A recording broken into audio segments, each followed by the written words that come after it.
London, 1920. The vibrant streets echo with the syncopated rhythms of jazz. Women in their dazzling flapper dresses and gentlemen in bowler hats parade in newly acquired luxury cars. Rolls-Royces, Bentleys, Daimlers. Post-war prosperity was a glamorous dance, a heady anthem to modernity, where the future seemed as bright as the polished chrome of a newly bought automobile. But beneath this frenetic sparkle, an uncomfortable truth persisted. For many of these gleaming vehicles' fortunate owners, that possession was often temporary. Because while the elite clinked champagne glasses in the shadows of the Elephant and Castle district, a far older and more relentless force was watching. They were not common pickpockets, nor mere shoplifters. They were the orchestrators of a luxury black market, wielding an ancestral touch and boundless audacity. They were the Elephant Boys. London, in the wake of the First World War, was a city of stark contradictions, a place where dazzling progress and deep-seated scars danced an unsettling tango. The Roaring Twenties brought with it an undeniable cultural effervescence, a vibrant explosion of jazz, fashion, and newfound freedoms that seemed to promise a brighter future for all. Yet, beneath this shimmering veneer lay profound social and economic wounds. The return of millions of soldiers from the trenches meant rampant unemployment, particularly among the working classes, creating a desperate breeding ground for discontent and, inevitably, organized crime. Life was cheap, opportunities were scarce for many, and the appeal of the underworld grew exponentially. Enter Elephant and Castle, a district in South London that epitomized this era's paradoxes. It was more than just a place on the map. It was a throbbing, chaotic cauldron of cultures, where poverty and resilience were interwoven into the very fabric of its streets. This was no genteel neighborhood. It was raw, unapologetic, and fiercely independent. Within this gritty landscape, a robust and resilient Romani community thrived, often operating under its own ancient laws and unwritten codes. They maintained a distinct identity, a subculture parallel to the mainstream, often viewed with suspicion by outsiders, but fiercely loyal within its own intricate web of family and tradition. It was precisely this unique environment, marginalized, economically strained, yet fiercely communal and self-governing, that became an unwitting incubator for criminal activity. The very isolation that defined Elephant and Castle allowed illicit enterprises to flourish, shielded from the conventional gaze of the burgeoning metropolitan police force, who often found themselves baffled by its complexities. From this very crucible emerged the Elephant Boys. Their genesis wasn't some grand, premeditated criminal scheme. It was an organic outgrowth of their environment, deeply rooted in the tight-knit family and community structures prevalent in the Romani underworld. These were men forged by hardship, bound by blood, and imbued with a resourcefulness born of necessity. The gang's cohesion, their unwavering loyalty, and their distinctive modus operandi were inextricably linked to these traditions. Unlike other gangs that might form around charismatic leaders or specific rackets, the Elephant Boys' strength derived from an almost tribal allegiance, a bond that transcended individual ambition and prioritized the collective. This origin story set them apart from other London gangs of the era. Their focus wasn't on simple street brawls or protection rackets, it was a more sophisticated, specialized enterprise. Before we delve into the intricate dance of their masterful heists, however, please do us a solid. Subscribe to the channel to keep exploring these hidden histories. Hit that like button to help us reach more fellow history buffs, and drop a comment below, letting us know what country and city you're watching from. Your support keeps these stories alive. For the Elephant Boys, stealing a car was never a mere act of opportunistic theft. It was, in their hands, elevated to an intricate art form. They weren't interested in the common Ford or Austin. Their discerning eye, honed by their Romani heritage of dealing in horses and wares, was fixed squarely on the gleaming behemoths of luxury, the Rolls-Royces, Bentleys, and Daimlers of London's elite. Each operation was a meticulous ballet of planning, often involving weeks of surveillance. They'd study the habits of wealthy owners, observing when and where these magnificent machines were left, noting security lapses with a precision that bordered on the obsessive. Their success wasn't due to brute force, but rather a profound understanding of their targets. Their arsenal included expertly crafted master keys, allowing them to bypass the rudimentary locking mechanisms of the era, and a deep, practical knowledge of automotive mechanics. They could silence alarms that barely existed and start engines with an unnerving efficiency, turning what seemed like an impenetrable fortress into an open invitation. This wasn't a one-man show. It was a well-oiled criminal assembly line, a sophisticated network that mirrored legitimate industry in its specialization. Each cog in this illegal machine had a specific, crucial role, ensuring that once a car was acquired, it disappeared into a logistical void, leaving Scotland Yard scratching its collective head. At the vanguard were the thieves themselves, audacious, skilled, and utterly fearless. These were the men who, under the cloak of London's notorious fog, or the anonymity of its bustling nights, would execute the actual snatch. Their hands were nimble, their minds sharp, and their nerve unshakable, often operating with a cool detachment that belied the immense risk. Once a car was liberated, it swiftly moved to the fencemen, the shrewd brokers of the underworld. These were the individuals with the connections and the cash, who understood the market for illicit goods and could absorb the stolen vehicles without drawing immediate attention from the authorities, acting as a crucial intermediary. Following this, the real transformation began. Skilled mechanics, often operating in clandestine workshops across London's back alleys, would meticulously alter the car's identities. Chassis numbers were expertly filed down or restamped, license plates swapped, and often a fresh coat of paint would dramatically change the vehicle's outward appearance. This identity alteration was critical. It effectively erased the car's past, making it almost impossible for police to trace. A stolen Bentley might re-emerge as a seemingly legitimate vehicle, ready for its next life, its true origins shrouded in a veil of criminal artistry and expert forgery. The demand for these high-end, albeit illegally acquired vehicles, was surprisingly robust. In a society grappling with economic disparity, but also fascinated by new technology, there was always a buyer for a luxury car, especially if it came at a significantly discounted price from the black market, no questions asked. This constant demand fueled the Elephant Boys' ascendancy, allowing them to forge a powerful, subterranean empire built on four wheels. They didn't just steal cars, they controlled an entire illicit automotive economy, a ghost fleet of luxury that traversed the hidden highways of London's underworld, mocking the city's attempts at law and order. The Elephant Boys weren't just a street gang. Their very existence was inextricably woven into the rich, complex tapestry of London's Romani underworld.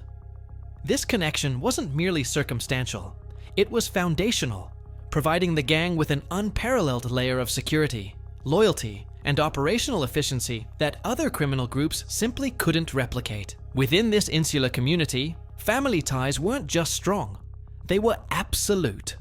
Loyalty was an unspoken, unshakable covenant, passed down through generations. Betrayal was an unthinkable act, met with severe consequences, not just from the gang, but from the entire familial network, ensuring an unwavering commitment from its members. Central to this protective shield was the Code of Silence, a deeply ingrained omerta that permeated every aspect of Romani life. Questions from outsiders, especially from the police, were met with blank stares, feigned ignorance, or simply a refusal to speak. This collective wall of silence was a formidable barrier against law enforcement infiltration. This unbreakable bond and shared code were absolutely crucial for the gang's security. Information rarely leaked, members were protected, and the very structure of their operations remained largely impenetrable to the prying eyes of Scotland Yard, who often found themselves stumped by this cohesive, silent front. The inherent mobility and vast networks of contact within Romani communities provided the Elephant Boys with an extraordinary strategic advantage. Their traditional lifestyle, which often involved travel and connections across different regions, translated seamlessly into a logistical superpower for their criminal enterprise. These established routes and family connections could be utilized to move the stolen luxury cars with remarkable speed and discretion, often out of London entirely. A Rolls-Royce snatched from Mayfair might reappear days later in a remote Romani encampment miles away, effectively vanishing from the Metropolitan Police's jurisdiction.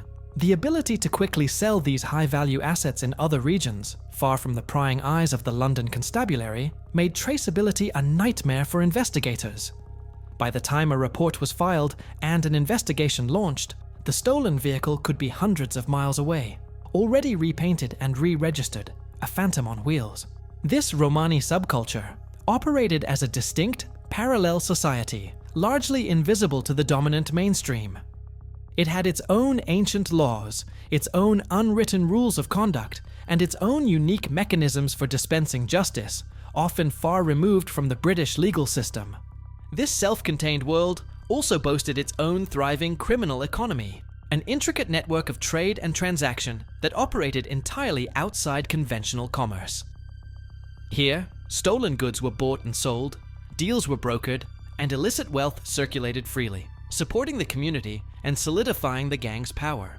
Consequently, the Elephant Boys, shielded by these deep-rooted ties and operating within a virtually self-governing parallel society, often appeared almost untouchable to the conventional law. They existed in plain sight, yet remained perpetually just beyond the grasp of a legal system that simply couldn't comprehend or penetrate their unique world. With their unparalleled network and specialized skills, the Elephant Boys didn't just participate in the luxury car theft market, they swiftly consolidated their dominance over it, becoming the undisputed kings of illicit automotive procurement in London. Their rise wasn't accidental. It was a calculated, often brutal assertion of power. Their methods for establishing this domain were multifaceted. While often subtle, violence and intimidation were certainly tools in their arsenal, particularly when encroaching on their territory or interfering with their operations. A well-placed discussion, or a targeted act of aggression, could send a clear message to rivals. Crucially, they weren't above forging strategic alliances, particularly with other fencemen or smaller criminal groups who could benefit from their logistical prowess and unparalleled access to high-value stolen goods. These alliances further cemented their control, creating a web of interconnected interests across the underworld. As their successes mounted, so too did the reputation of the Elephant Boys. Their name began to echo through the dimly lit pubs and back alleys of London's criminal fraternity.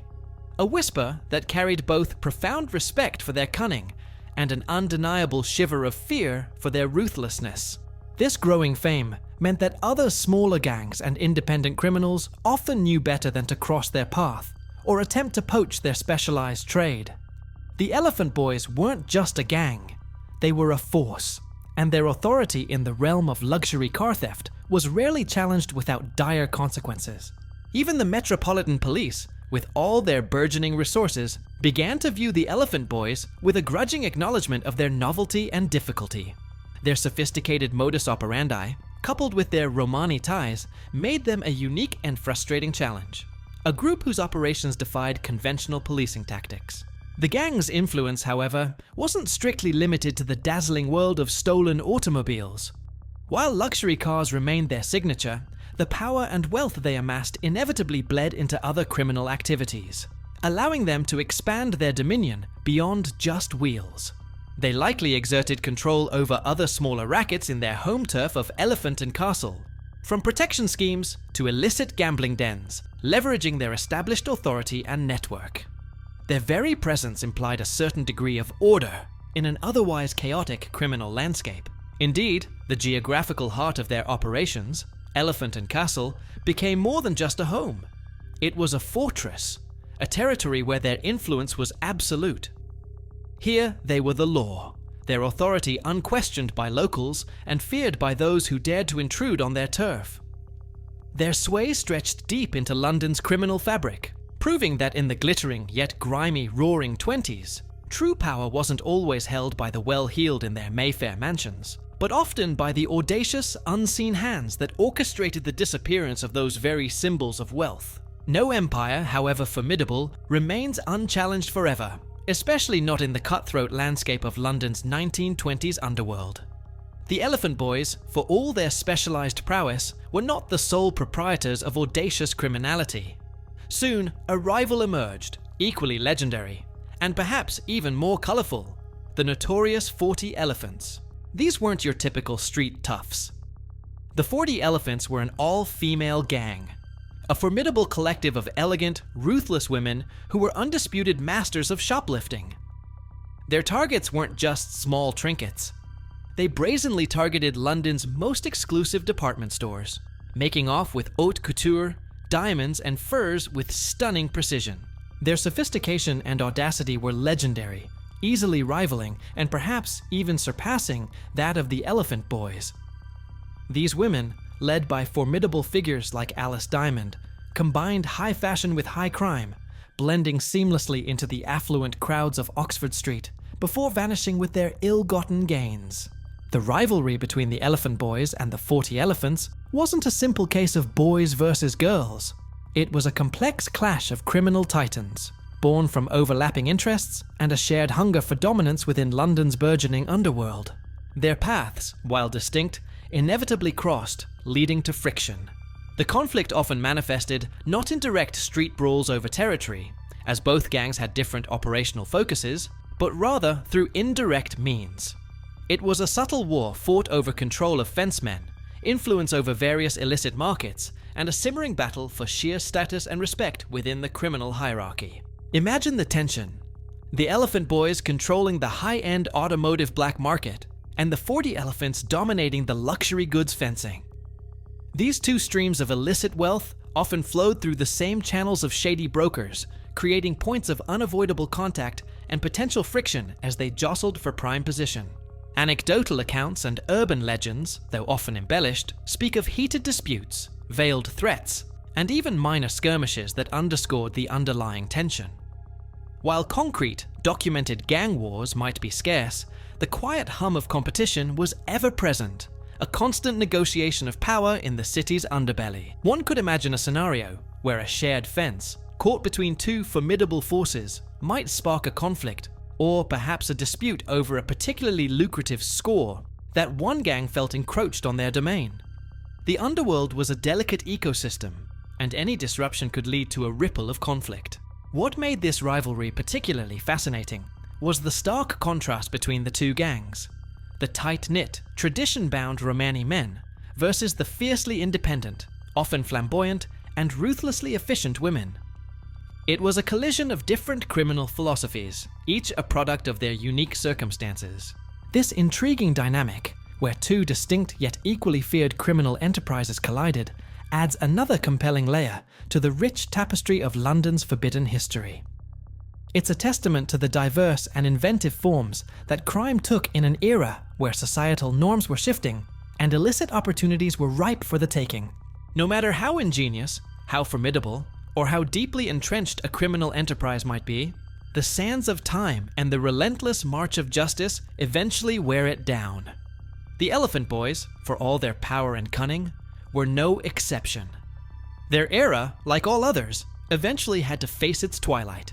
The factors leading to the weakening and eventual dismantling of the Elephant Boys were multifaceted, a confluence of internal pressures and external forces.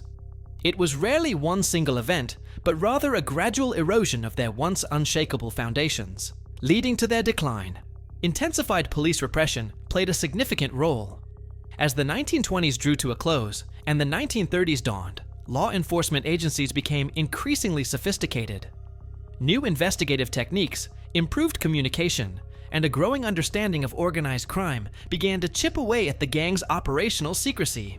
Key arrests of prominent members, the masterminds, or the most audacious thieves would undoubtedly have crippled their leadership and operational capacity. Removing these linchpins could cause disarray, making it harder for the gang to maintain its meticulous planning and efficient network, causing their carefully built empire to stutter. Beyond external pressures, internal disputes, often sparked by greed, power struggles, or simply a breakdown of the once absolute loyalty, could have fractured the gang from within. The Romani Code of Silence, while powerful, wasn't always immune to personal ambitions or betrayals when significant wealth was at stake. The social landscape of Britain was also shifting. The economic depression of the early 1930s brought different forms of criminality and new challenges, potentially overshadowing the niche market of luxury car theft. Society was changing, and with it, the opportunities and vulnerabilities within the criminal underworld evolved. New legislation, particularly around vehicle registration and ownership, made it increasingly difficult for the Elephant Boys to alter car identities and move stolen goods seamlessly. The legal framework was catching up, tightening the loopholes they had so skillfully exploited. The Metropolitan Police also adopted more modern tactics, moving away from simple beat policing towards more targeted intelligence gathering and specialized units. These new approaches made it harder for the gang to operate with the same impunity they had enjoyed in the earlier, more chaotic years of the decade.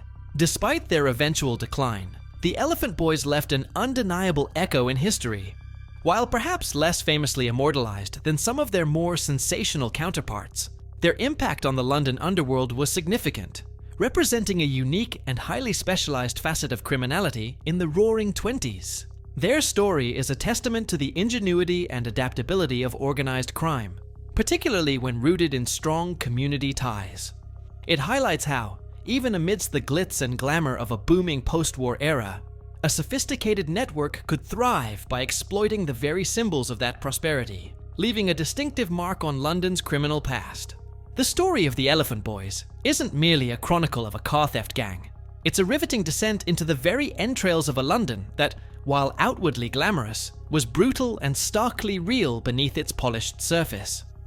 They were a quintessential reflection of their time, an epoch of vast inequality, where the glittering ostentation of the few became the perfect, irresistible target for the boundless audacity and ingenious resourcefulness of others. With their roots firmly planted in the ancient soil of the Romani underworld, and their undisputed mastery in diverting the most coveted symbols of elite status, the Elephant Boys were more than just thieves. They were a force that audaciously challenged the established authority, meticulously crafting and meticulously controlling their very own empire, built on the back of luxury wheels, leaving Scotland Yard utterly flummoxed. Their dramatic rivalry with the infamous 40 Elephants, London's legendary all-female gang, only serves to add another rich, complex layer to the intricate tapestry of power and pervasive crime that held sway over the city's labyrinthine streets. It was a clash of different worlds, different approaches, yet united by a common thread of ambition and a disregard for conventional law. The meticulous sophistication of their operations is a stark, poignant reminder that behind every shimmering facade, behind every display of opulent luxury, there often lurks a profound shadow. This shadow conceals a hidden history of immense risk, unyielding ambition, and an incessant struggle for control, where the very lines between what was considered right and what was undeniably wrong were as blurred and ambiguous as the thick, pervasive smoke from London's countless chimneys in the 1920s. The saga of the Elephant Boys stands as an enduring testament to the fact that even amidst the so-called golden decades of the 20th century, true, tangible power could often be found not in the hands of the openly celebrated elite, but rather with those who operated discreetly. They moved beneath the radar, making the most prized cars of London's gentry vanish as if by some dark, mesmerizing magic. Thank you for joining us on this fascinating journey into London's hidden criminal past. What aspect of the Elephant Boys story did you find most intriguing, or perhaps most surprising? Let us know your thoughts in the comments below. Don't forget to subscribe for more deep dives into history's forgotten corners. Give this video a like if you enjoyed it, and we'll see you in the next one.